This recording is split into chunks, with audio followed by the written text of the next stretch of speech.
Le disque d'or a fallu pour payer un bien en commun. Non, va décerner un hôtel, non, va décerner, non, va payer un hôtel. Oh. Ouais. Ali pour pas ce disque d'or. Non, nous tiens. Moi, la publication Warner, on t'a comment fait ça disque d'or. On t'a ça disque d'or, ça snap. Et puis tout le monde, on a le balbé dans l'émission, qu'on soit disque d'or et artiste, ça m'a bête. C'est bien. Nous sommes tous contents, mais c'est le moment où la rencontre, c'est la grande et avérée. Imaginez avant la Warner à côté de Makambo, ce n'est pas autre. Par contre, même qu'on menaçait de mort. Un téléphone. Tout ça pourquoi? Parce que ce n'est pas ça innocente, ce n'est pas. Il était un salaire pour arriver à 50 000 CD. Gossip DRC News avec Jazz Kaboulou. Étape pour les gars déjà. Étape pour fêter pour un disque d'or. Comment on va dire des diamants? Mais justement, dans le bâtiment, ça dit, et puis il n'y a pas que ce disque d'or là, n'est pas le bel. Le disque d'or, ça regarde en France. Oui, ce qu'il a besoin, il y a France, il y a Canada, il y a Australie, il y a Liban. Gossip DRC News avec Jazz Kaboulou. Qui ne va? Alors, on va en français. Moutouben a été na TV, a aussi amené fort. Basanga ina ba fanatique nango pour une nosbi a raté la bite award. Oh. Bah tout le monde na TV donc ça dit toute une émission et puis toute une presse qui sont là que détracteurs pour détruire Fally et faire rigole. Tu comprends ce que je veux dire? Gossip DRC News avec Jazz Kaboulou. Prouesse naïe. Balaxi nombre d'écoutes naïe na mokili s'il vous plaît. Batcheba nombre d'écoutes na mokili. Est-ce que Gims fait que la musique pour la France? Il le fait pour le monde. Vous comprenez? La musique ça na pour na mokili. Et bah toi ça pour na mokili. Surtout ceux qui font bien, ce sont ceux qui sont récompensés automatiquement et puis facilement. Gossip DRC News avec Jazz Kaboulou. Partie 7. Qu'on fait avec ça banzemot. Ouais, on sonne pas Sali Label. Toi c'est la PP ça. Mais au moins la label au totangi bis. Bien filé aussi à Sali Label. Bien filé peut na au moins na kabela mission na car. Né na mona et puis na mona pour avoir journaliste avec kabela ba bango fort. Né na mona na mutema na ye. Yé peut soit label ici ba lo pena au pesa makam. Non mais monde comment moukier. Le Kouta et c'est Koufa déjà. Monde comment moukier depuis la venue à ba réseaux sociaux internet. Comme soit vous avez vu sur les cam. Avant il y a ça la réaction, il faut que ça une investigation. Souvent quand on a tout le monde venait mailler mais aux autres comprennent suite même pas comment réfléchir. Les gens ne réfléchissent plus comme avant. Bali ba bimondeur ya musana bango comment à peu près policier na biso musu bazala eno pour moi pour éminent professeur mais soit côté la politique vous retrouver les outils. Salut tout le monde, c'est votre artiste Inosbi, le jeune leader Yamboka, le Molodo et leader. C'est juste pour vous recommander de vous abonner massivement sur la best chaîne YouTube Gossip DRC News, number 1 on YouTube. Gossip DRC News. Le savoir ne ment pas. Appelez-moi The Game. Gossip DRC News avec Jazz Kaboulou. Hein? On parle plus trop.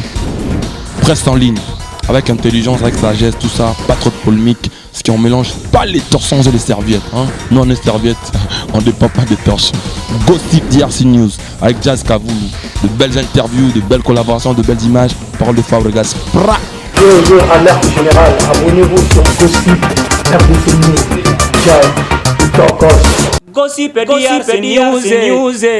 Les boss, ah.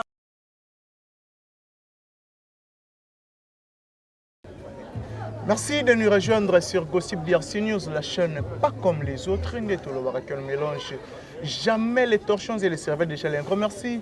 Na bateau tout va disposer tant pour nous Hollande biso bateau va commenter surtout ma vidéo na biso bateau va partager ça la biso énormément bien mais tout au long de cette émission na Rosala vraiment on a besoin ya ba remarque ba reproche na bino yango ça la geto meka vraiment ko bongisa musala déjà un grand merci à Dada Olungu na Suisse pour la benga raé maman sociale Dada Olungu la ngamo ko zo compter 70 personnes na bino tout un grand merci aussi à Kokolo ma lumière d'Allemagne ba bon séjour là déjà merci aussi à Hervé Loukoussa, un Canadien de plus maintenant au Canada. Nous avons annoncé que nous avons Rosalana, killer, si avec Yeto Omega Rosolola, tout sauf rien. Surtout à faire un disque d'or où ils ont bougé mon kili, à faire un disque d'or. Par exemple, le Bama tellement ébélé, il y a killer aussi à Rosalana, point de vue, il y a impression. Il y a Rosoleza tellement ébélé, il y a déjà Rosolola. Tout sauf rien. Un grand merci aussi à Cynthia Lumira depuis Portland. Un grand merci aussi à mon ami Megra Mangwana, les banquiers. Merci aussi à Nathan Poutou, Touré, garçon Nat, sans oublier à Yannick Chimbela. Un bon séjour en Europe, Yannick Chimbela, merci. Bateau tout va l'andar. On a invité ce baro fond la biso vraiment derrière la caméra. Nous avons nous bino gelelo dans un killer qui laisse. Jamais d'échec. Kérit Timpi. Merci infiniment. Et puis merci à tout va l'andar biso surtout abonné à il y a mon kill mobile en fait. Au balinga biso parce que tu vas prendre ça vraiment confiance. Et je crois que c'est un grand plaisir de te écouter sous promesse de salaire à Dieu Zoyati. Voilà, surtout bonne santé aussi. Ouais, la santé ça va. Une évolution à Makambo. Oui, on se bat à Koussi, Koussa, Molo. Nous tu avances, tu pas de tortue. Nous sommes les bisoté, non. Nous sommes les et à rapena, il y a tout chaque nom Manza Melessa Liboso. On est cette tigale là, biso le comme Matabis. Voilà, pour ça on va Matabis. Mais les lots temps on la culture na biso Zolobani, d'après yo, culture na biso pour évoluer toujours. Oui, mais oui, ça évolue parce que certains artistes continuent à faire mieux. Certains artistes font mieux. Donc la musique évolue, notre culture évolue, sur tout le plan, surtout. Et au moins, à côté théâtre, c'est bon, au moins, à côté musique. D'abord, on s'en bien pour faire plaisir. On va passer confiance dans le crédit avant, enfin, de m'en plus ça. Voilà, mais à faire un disque d'or, le s'appelle Bademele, disque d'or déjà là, fallait pour certifier disque d'or, déjà à jouer disque d'or, net au moni peut va prendre ça on a biso, on va soutenir un artiste, déjà monsieur Bandi, va fête, va fêter pour un disque d'or, mais impression il y a Killer qui est ici. Non mais je l'ai toujours dit que c'est pas mauvais en fait qu'aux hommes. Mais étape pour les gars déjà. Étape à fêter pour un disque d'or. Bah comment on va dire des diamants. Mais justement, dans le matin, ça dit, et puis il n'y a pas que ces disques d'or là, n'est pas le bel. Pour disque d'or, ça gagne en France. Puisqu'il a besoin, il y a France, pardon, il y a Canada, il y a Australie, il y a Liban. Disque d'or, il dépend de les beaux salaires. On besoin de ton salaire. Ça dépend, il y a place où signer les contrats. Mais justement, non, ça ne dépend pas de la maison de disques. La musique est très en France. Tout était dans mon monde. Maître Gims, il n'y a pas longtemps, il nous a montré la prouesse. Balaxi, nombre d'écoutes na mokili, s'il vous plaît. Nombre d'écoutes na mokili. Est-ce que Gims fait que la musique pour la France? Il le fait pour le monde. Vous comprenez? La musique, ça c'est pour la mokili. Et toi, ça pour la mokili. Surtout ceux qui font bien, ce sont ceux qui sont récompensés automatiquement et puis facilement. Mais disque d'or a fallu pour payer un bien en commun. Non, bah décerner un hôtel, non, bah décerner, non, bah payer un hôtel. Oh. Ali pour pas sur disque d'or. Non, nous t'es. Moi, les publications Warner, on t'a comment on fait ça disque d'or. On appelle ça disque d'or, ça snap. Et puis tout le monde, on a le moment on dans l'émission, qu'on soit disque d'or et artiste, ça m'a bête. C'est bien. Nous sommes tous contents, mais c'est le moment où il a remonté, c'est la grande à verrier. Imaginez avant la Warner à côté de Makambo, snap à autres. Bah comment même qu'on menaçait de mort. Na téléphone. Tout ça pourquoi? Parce que ce n'est pas ça innocente, ce n'est pas. Il était un salaire bon arrivé à 50 000 CD. Nambalamo, il était. Lui n'est pour rien. Il y a ça quand on a la race, on a beaucoup de coxis seuil à jouer à scène. À publier. Qu'est-ce que ce n'est pas à voir? On est on va bundi ça. Pour ceux qui sont en train de faire, enfin qui pousser vraiment ça à Marambo bien. Non, par contre, on va ça à Marambo pour se faire plaisir. La musique, on ne la fait pas pour soi-même, on la fait pour des gens. Mais ceux qui ne sont pas les Christiana Betarawana, c'est compliqué, il fait battre des records lui-même, mais il ne fait pas accompagner l'équipe. Moi, il a sous-bien. C'est-à-dire que tu les fais bien pour que la Simalango, ils ont là. Donc moi, je crois que ceux qui ont rejoint disque d'or, ce n'est pas mauvais. C'est la rejoint. Et disque d'or, la musique, ils ont la prétentieux. Parce que toi, tu as rendu les vrai, tu as fanatique. Après le reste, ils sont là. Voilà, donc moi je crois que ce n'est pas mauvais. Soit je disque d'or, ça va, mais jusque-là, ce n'est pas encore décerné. Warner à Kaboul a disque d'or. Warner a sa maison de disques, il y a artiste pété. Oh, même si tu as vu qu'il y a artiste, un producteur, il y a Warner. Non. Lui travaille avec Electra France. Il a un contrat avec Electra France. Warner peut-être avoir un moment de distribution. Mais il n'a pas un contrat personnel avec Warner. Maintenant là, na bateau baebi que artiste fallait faut passer disque d'or, tu peux dire quoi? Peut-être bateau baebi te au killer à Roloba. Non mais monde comment moukier. Le Kouta et c'est Koufa déjà. Monde comment moukier depuis la venue à les réseaux sociaux internet. Comme soit vous avez vu sur les cameras. Avant il y a la réaction, il faut que ça une investigation.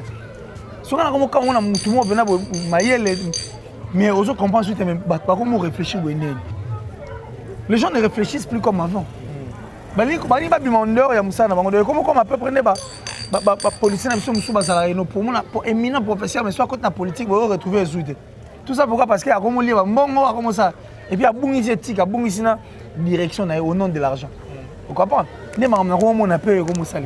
Comment on peut te donner une information? Une information pour ça pour une investigation pour ça on rapport artiste musu qui concerne les athées. Mais pour lancer la première artiste musu toi artiste na bino moi aussi investigation de soit ici nous m'a ramené vous acceptez non il faut aller faire l'investigation personne n'est contre ça nous tous nous voulons que tous soyons parce que ça va faire 5 ans après Momi on a pu faire paiement Momi ce n'est pas on a fait paiement mais oui il faut pas arrêter au benga pas arrêter au benga le seul moyen c'est ça bon bazui disque d'or donc biso pour ça on a azwango moi si abattu paiement ba société na plateforme on a tout paiement pour pas benga tous les jours là c'est pas intéressant vous comprenez donc nous voulons qu'à soyons personne n'est contre. Mais à cela, écoutez, ce qui est seuil, à 8. C'est ça le problème. L'investigation, il faut le faire, il faut la faire. Ce qui est le Cambou, attaque aux gens à penchant, et là, il faut qu'il y ait vérifier. C'est que tu comprends, les bandes de sont déjà des taper à côté ou soit. Mais jusque-là, ils ont tapé à côté. Bisous to big snap, c'est lundi prochain, tout à snap, chaque lundi. C'est la lundi. Bon, publication, tout le monde qui a ça. Mais on a bien là. C'est ça des histoires à faire dormir tout debout.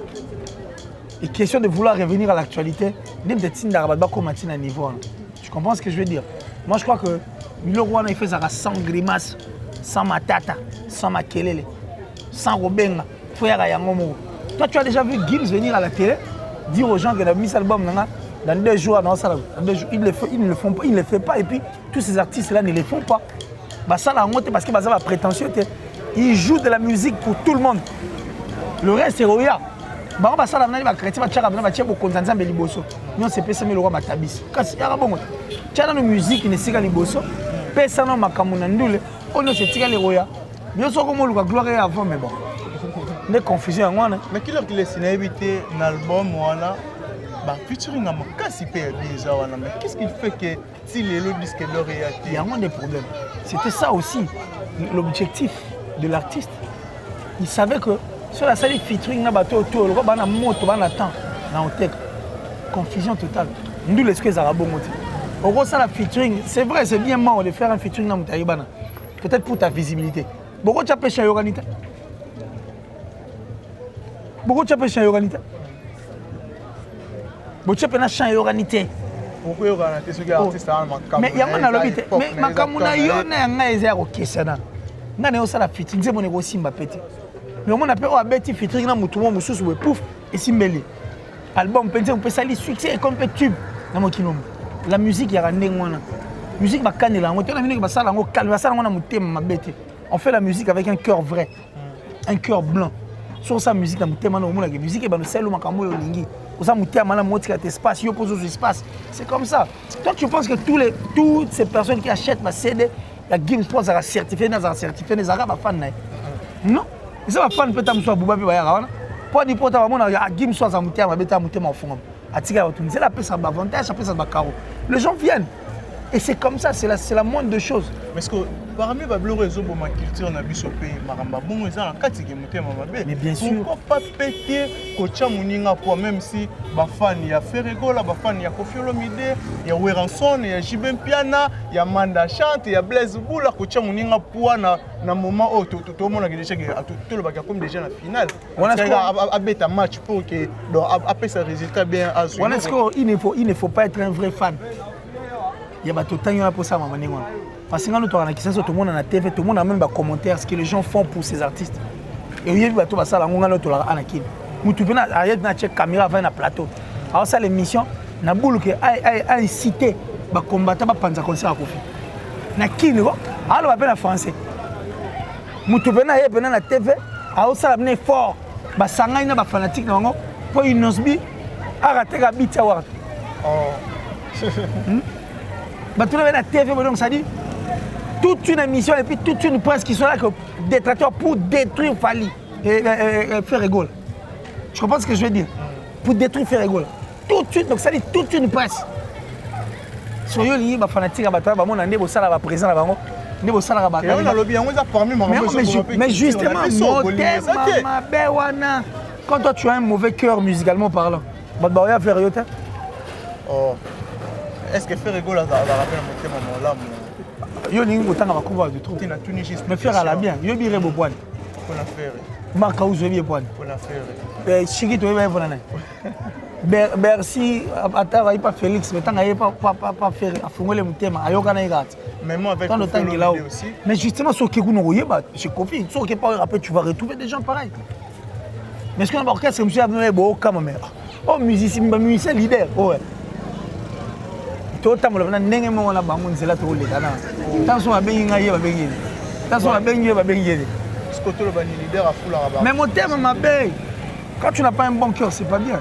Faire un label né à outer comme artiste. À part Rebo Tilelo. Oh mais baso continuer. Mais non mais pas dans studio baso et pas au mapper. Vous comprenez? Mais moi je crois que la musique est pour la musique, il faut avoir un bon cœur pour bien faire la musique. La musique est bien, ça dit il faut avoir un bon cœur pour bien faire la musique. Et je crois que il y a des important.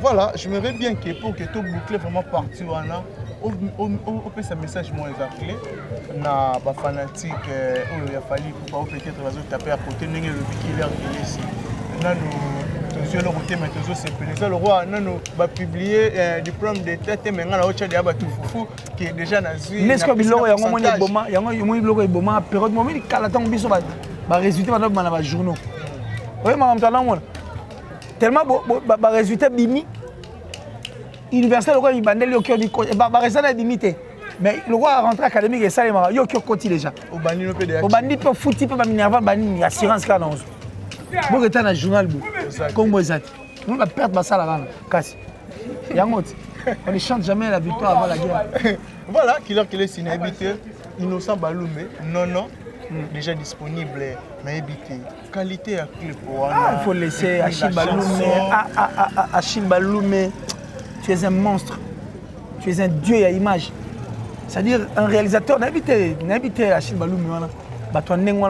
Ceux qui toi on peut belé ça la biso bien. C'est-à-dire une fierté quoi, une force, un très beau clip. Et puis depuis annonce ma clip il n'a jamais tapé à côté. Et puis sur ça ma clip on a rasé na obna muté malam. Tellement ba clip ya ça la tu te dis que non, il faut vraiment dire merci parce que ba bouleverser génération mo boy. Il a bouleversé la génération et aujourd'hui, à ce pays, ça m'a comme il se doit. Donc moi je crois que déjà pour les clips, rien à dire. Coup de chapeau à Achille Baloumé. Surtout sur la nenga maramusu Jizo. Abeti sur maramu nenga pour écouter un spécialiste là. Et par contre, Inos le Tiger est venu maintenant chanter. Mais bis qu'on arrive à tuer. Et puis quand est-ce qu'on bouteille mon fond maman. On a featuring américain terre. Mais oui, que tu as un clip on a clip à Diamond, Davido, ou soit Saint-Paul. Diana, mais il faut que parce que type il a un cœur vrai. Bana mi tema au fond, on est souci pendant la musique qui des personnes vraies quoi. Tu comprends? Bah ça m'a ramené le roté dans ça mon thème. Bah ça on a boule qui tout ça m'a ramené qui n'a bis au moins loin. Donc merci à Inosbi, coup de chapeau. Coup de chapeau à Inosbi. Coup de chapeau en tout cas surtout qu'ils ont explosé pena. Na ba 20 ans na ba streamer na bisa au Mirati. Plus de 50 et ils ont avancé donc non mais que vive la musique. 1 million de vues plus d'1 million de vues déjà. Et que vive la musique congolaise. Dans 3 jours. Et que vive la musique congolaise avec Inosbi et Rebo en fit. Non. Par exemple non. Voilà, on a évité tout le temps la Ferrégol là s'il faut pas la citer. Il y a aussi des bateaux qui vont combattre concert et Ferrégol là-bas aussi là on va propagande ma paix pour que mais oui mais ngana tout le monde qui ont journaliste c'est pendant la team na bien arrive na avec na kit concert exacté beaucoup de temps na occasion de parler ba qui les ndoulé ça va toujours déranger quand on ne sait plus ce qu'on est on ne sait plus ce qu'on fait on ne sait plus ce qu'on veut quoi. Et ça, là, en est moins. Donc moi, je crois que même Esther Officiel TV, qui nous regarde, alors on est d'accord, mais tu m'as bien foutu à rater. Tu m'as bien foutu à rater. Est-ce que tu as dit que tu m'as bien foutu à rater? Je suis comme la duchesse. La duchesse a dit que c'est vrai. Si on a une TV, la duchesse a indexé, c'est reproché. On a vu que la sorcellerie, ça rappelle le travail d'équipe. Voilà. Si tu es sorcier, il faut rester sorcier au monde. Mais là, tu as invité spécial, il y a un concert à Casino, c'est Fali Popa. Donc ça, tu as invité spécial, il y a Casino de Paris, c'est Kofi Olomide. Ce n'est pas mauvais. Ce n'est pas mauvais. Pourquoi pas tout le monde a la musique congolaise? Tout le monde a ça vraiment succès à Simbi, au rap, au pas ça la succès. Avant ça, il faut savoir c'est quoi la musique. Et puis il faut la culture avant ça, il faut pas aimer la musique. Si on y est bien, c'est fini, tu vas le faire facilement. Mais quand tu ne sais pas, on a il y a la raté. Kasi ngamo bête mais on peut yo peut trop faux. Mais yo trop faux. Au ça le roi né période de Mobutu toi. J'allais mon compte. A matia comme place mo venir je suis libre. Moi le ma toso. Batambola na ndule bo simbani.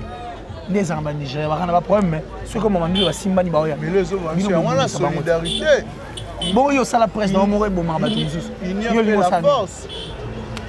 Il y a la force de la union, on a mis témoin là-bas. Mais pas avec des hypocrites.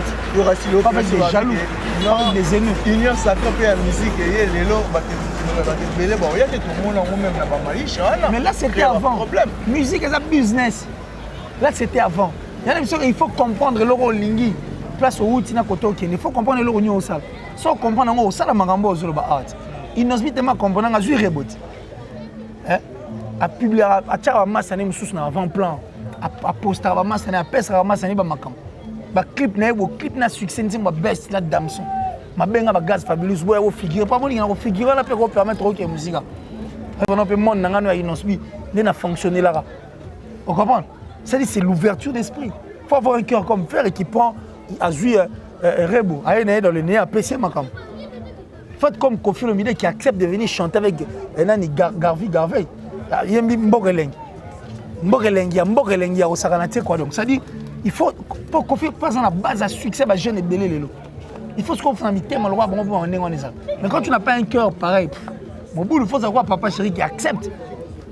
Mais bah tu belé bah on l'appelle on va faire rigole normalement bah qui dit bah pourquoi il fallait y dans la montée liboso ya royer malarebo et puis non mais ça dépend des contrats. Est-ce que Big Rebo faisait partie dans la label il a fait rigole? Oui. Mais est-ce que le contrat on va signer bien? Parce qu'on va signer un contrat il fait royer papa n'était pas un mana batuna au loban. Non mais dans le label il y a tout mais c'est un contrat. Il faut signer, il faut le moment ligné au lingité. Vous comprenez? Peut-être que le contrat on a fait les bon. On a ça ça à cœur na nina. Ou bien t'es, on est maintenant orchestre, ou soit t'es, on a produit au radio, c'est comme ça. Ça dépend du contrat.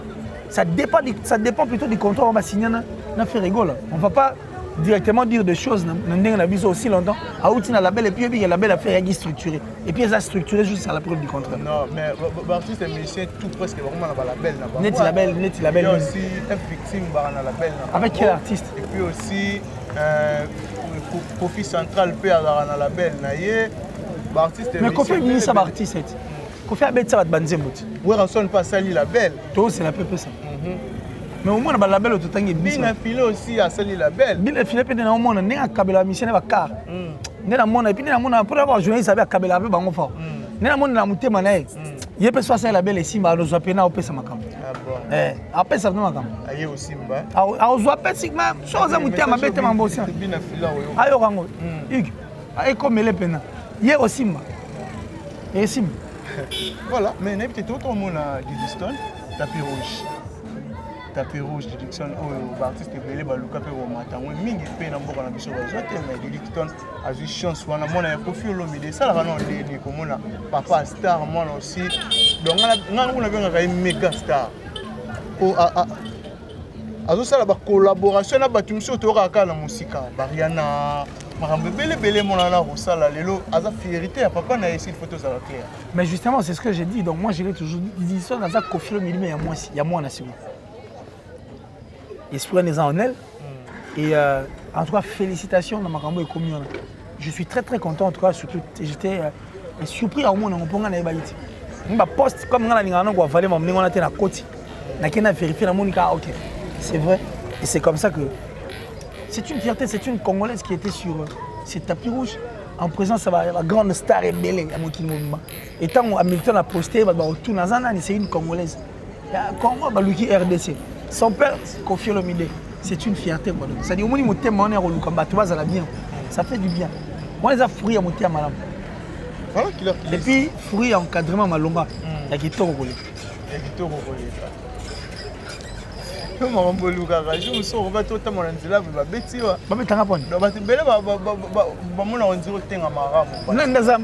monopole, il y a qui ça. Un monopole RDC. Mais je m'en fous. Non, mais moi, je m'en fous. Moi, je ne suis pas un fanatique. Moi, je suis un journaliste averti, avéré. Et moi, je n'aime pas les mensonges. Si tu es fanatique, reste fanatique. Ça n'engage que toi. Moi, je ne suis pas un fanatique. Moi, je ne fais que dire ce qui est vrai. On a lobby et puis il y a une liste fanatique. Moi, j'ai mon œil, j'ai mes yeux. Il y a des journalistes. Voilà quoi. Si on a mis on a fini. Mais est-ce que comment on retard là confort nos analystes souvent aux parti pris.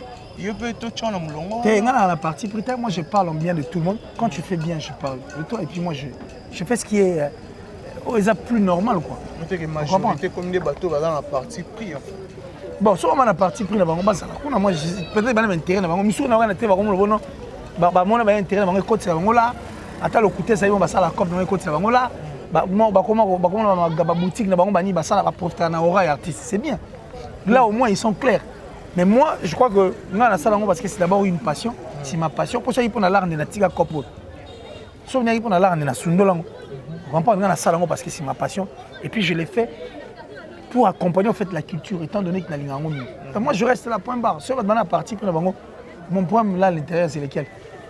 Mais message européen, ça n'a artistes et musiciens, tout passe à la comment pour que culture, toujours. Non, mais ils doivent seulement comprendre que la musique est un business.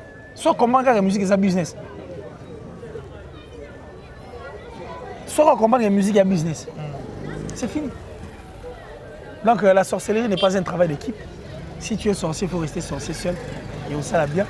Merci à mon papa chéri, en chair et en os, de génération en génération, forever.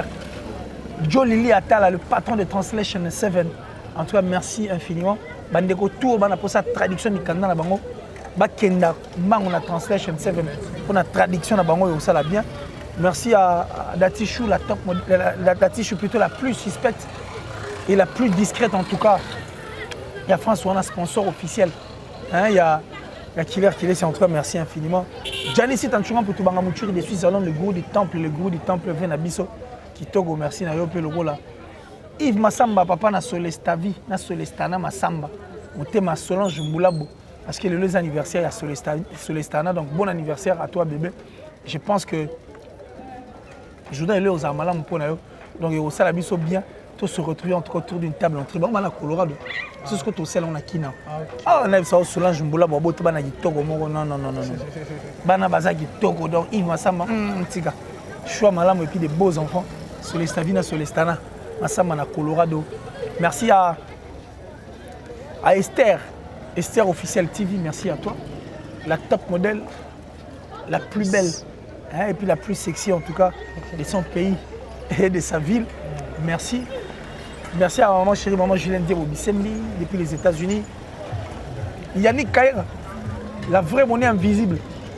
La vraie monnaie invisible, allais-je dire. Donc, c'est-à-dire l'homme à la pression de la montre suisse. Merci à vous. Merci en tout cas, tout en tout, je crois que nous avons là fort. Donc, nous avons fort. Nous avons fort. Voilà, un grand merci surtout na bateau tout va disposer qui temps pour la Rolanda Bisso, hésitez surtout pour partager vidéo les au sala Bisso énormément bien. Merci na abonner